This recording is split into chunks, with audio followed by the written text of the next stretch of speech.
नमस्कार। स्वागत है आपका इंडिया गेट टीवी पर। मैं हूं अजय सेतिया। मित्रों, राष्ट्रीय स्वयंसेवक संघ में बड़ा बदलाव देखने को मिल रहा है और यह बदलाव संघ के बारे में अब तक बनी धारणा को बदल सकता है। पिछले महीने 22 अगस्त को सरसंघ चालक मोहन भागवत ने 5 मुस्लिम बुद्धिजीवियों से मुलाकात की थी। उसके ठीक एक महीने बाद 22 सितंबर को वह दिल्ली की एक मस्जिद में गए और वहां मजार पर फूल चढ़ाए। यह मस्जिद दिल्ली के कस्तूरबा गांधी मार्ग पर है और इस मस्जिद में मजार मौलाना जमील अहमद इलियासी की है, जिनका 2009 में देहांत हो गया था। उन्हें वह श्रद्धांजलि देने गए थे। अब पहले तो यह जानना जरूरी है कि मौलाना जमील इलियासी थे कौन, जिनकी मजार पर फूल चढ़ाना सरसंघ चालक ने इतना महत्वपूर्ण माना। मौलाना इलियासी खुले विचारों के मुस्लिम स्कॉलर थे। उनका सभी धर्मों में बराबर का सम्मान था। उन्होंने दुनिया भर के अनेक धर्मों के बुद्धिजीवियों के साथ मेल मुलाकातें करके धार्मिक सौहार्द के लिए काम किया था। यहां तक कि वह यहूदी धर्म गुरुओं से मिलने इजराइल भी गए थे। भारत में उनकी भूमिका कौमी एकता की थी और कौमी एकता और हिंदू मुस्लिम सौहार्द के लिए उनकी इंदिरा गांधी से लेकर के अपनी मृत्यु तक सभी प्रधानमंत्रियों के साथ मुलाकातें होती रहती थी, जिनमें राजीव गांधी, नरसिम्हा राव, अटल बिहारी वाजपेयी तो थे ही। यहां तक कि कट्टर हिंदूवादी माने जाने वाले मुरली मनोहर जोशी भी शामिल थे। जब मुरली मनोहर जोशी एचआरडी मिनिस्टर थे तो मुस्लिम शिक्षा में सुधारों के लिए उनके साथ मौलाना जमील की कई मुलाकातें हुई थी। मौलाना जमील अहमद के प्रयासों से वक्फ की संपत्ति के प्रबंधन के लिए वक्फ बोर्ड ट्रिब्यूनल का गठन हुआ था। भारत में उनकी सबसे बड़ी महत्वपूर्ण भूमिका यह रही कि उन्होंने देश भर की मस्जिदों के इमामों का अखिल भारतीय संगठन खड़ा किया, जिसका अध्यक्ष अब उनका बेटा इमाम उमर इलियासी है। इस संगठन का देश भर की सभी मस्जिदों के इमामों का नेटवर्क है। इसलिए मोहन भागवत का उनकी मजार पर फूल चढ़ाना और संगठन के मौजूदा अध्यक्ष उमर इलियासी से मुलाकात करना हिंदू मुस्लिम एकता के प्रयासों में विशेष मायने रखता है। उमर इलियासी से मुलाकात करने सरसंघ चालक अकेले नहीं गए थे। संघ की क्रीम यानी राष्ट्रीय नेतृत्व के 3 बड़े नेता कृष्ण गोपाल, इंद्रेश कुमार और रामलाल भी उनके साथ गए थे। तीनों संघ की राष्ट्रीय कार्यकारिणी के सदस्य और पदाधिकारी हैं। इंद्रेश कुमार तो कई सालों से मुसलमानों के बीच में काम कर रहे हैं।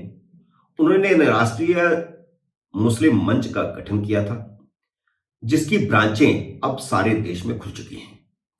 इस संगठन में हजारों राष्ट्रवादी मुस्लिम शामिल हुए हैं। संघ नेतृत्व को मुस्लिमों के नजदीक लाने में इंद्रेश कुमार अहम भूमिका निभा रहे हैं। यहां संघ के इतिहास में सबसे बड़ी घटना यह हुई है कि किसी मुस्लिम की मजार पर सरसंघ चालक ने फूल चढ़ाए हैं। इससे पहले अटल बिहारी वाजपेयी और नरेंद्र मोदी की ओर से अजमेर शरीफ पर चादर भेजने को भी संघ में अच्छा नहीं माना जाता था।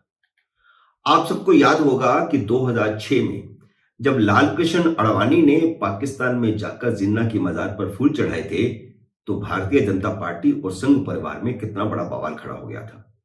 लाल कृष्ण अडवाणी को पार्टी अध्यक्ष पद से इस्तीफा देने के लिए मजबूर किया गया था।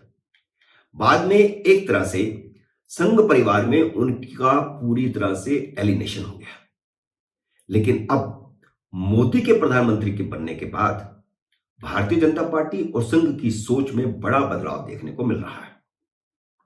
मोदी सबका साथ सबका विकास की बात कर रहे हैं, तो मोहन भागवत भी अब सबके साथ मिलजुल कर रहने और कौमी एकता की बात कर रहे हैं।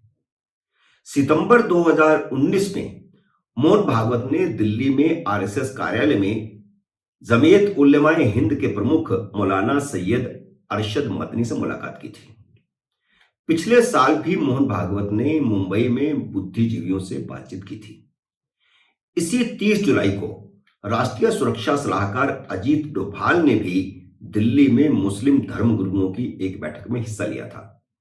अजीत डोभाल भी मोहन भागवत से लगातार संपर्क में रहते हैं। मुस्लिम धर्मगुरुओं की जिस बैठक में अजीत डोभाल गए थे, उसमें पीएफआई पर प्रतिबंध लगाने की मांग की गई थी।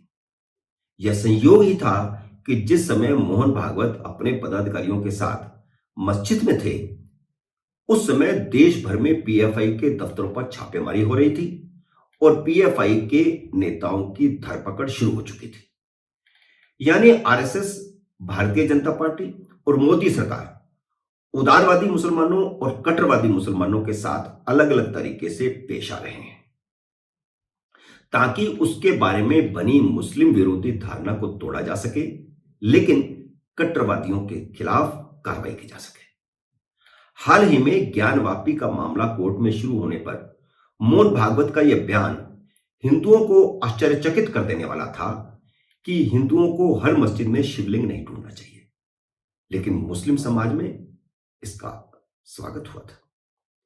हाल ही के वर्षों में देश का हिंदू जागृत और अग्रेसिव हुआ है।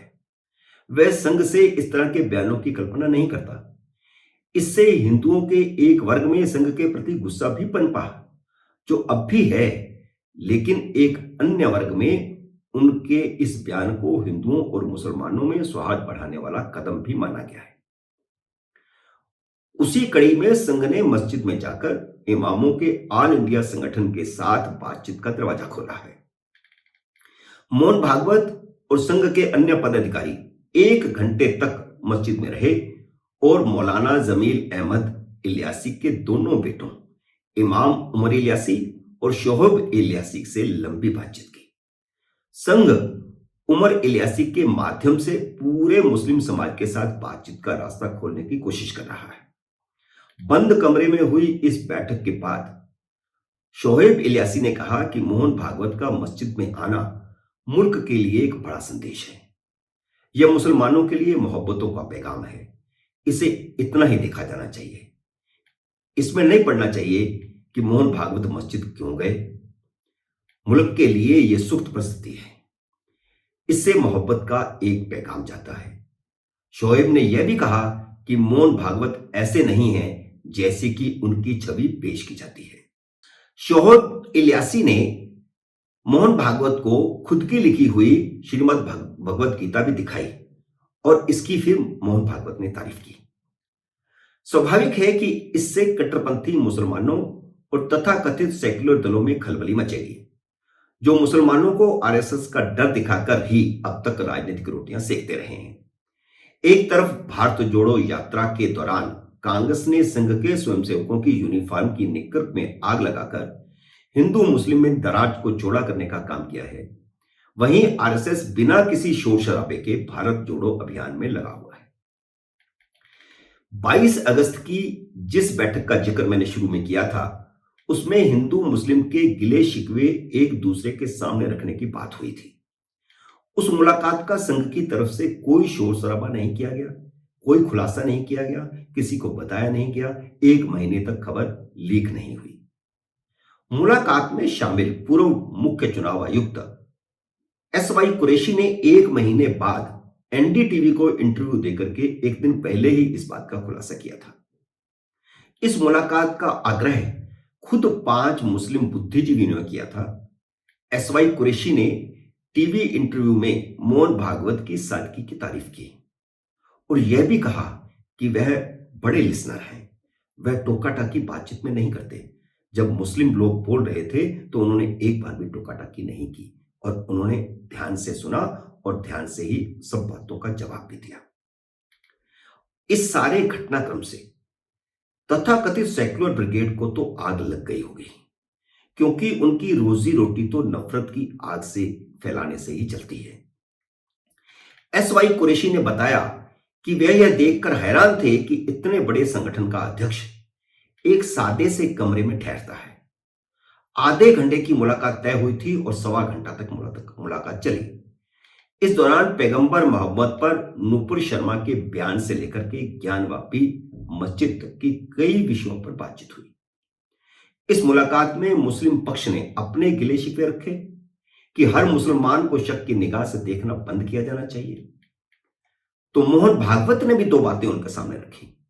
एक तो गोकशी बंद करने की बाबत थी और दूसरी गैर मुस्लिमों को काफिर कहे जाने की बाबत। मुस्लिम बुद्धिजीवियों ने दोनों बातों पर मोहन भागवत से सहमति प्रकट की है। उन्होंने माना कि काफिर अपमानजनक शब्द बन गया है, तो इसे बंद किया जाना चाहिए। वह भी मुस्लिम समाज में जाकर के इस बात को समझाएंगे। इसके अलावा उन्होंने कहा कि जहां तक गोकशी का सवाल है, तो लगभग सारे देश में यह बंद ही है। अगर कोई कानून का उल्लंघन करता है तो उसे कानून के मुताबिक सजा मिलनी चाहिए।